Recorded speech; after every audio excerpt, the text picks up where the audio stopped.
Hampir 6 tahun sebagai pecandu narkoba, TYH akhirnya ditangkap Badan Narkotika Nasional Kabupaten Karangasem Jumat 17 September di parkir Pantai Yehmalet, Desa Antigeklot, Kecamatan Manggis. Banyak masalah yang menderanya membuat wanita berusia 24 tahun ini makin tak bisa keluar dari jeratan narkotika.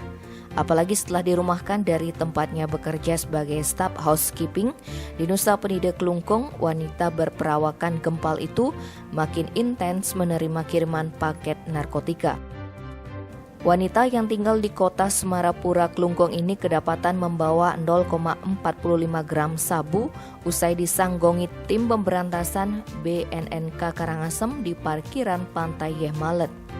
Saat ditangkap, TYH sempat membuang bungkusan narkoba, namun diketahui petugas. Saat diinterogasi, TYH mengakui barang haram itu miliknya. Tim juga mengamankan HP yang diduga dipakai bertransaksi.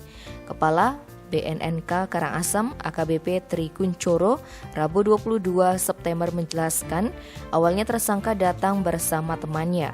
Namun sesaat akan ditangkap, temannya pergi, barang tersebut didapat dari seorang melalui telepon. Dia memakai barang haram itu sejak tahun 2015 dengan alasan untuk memacu fisiknya. Tim Bali Express melaporkan.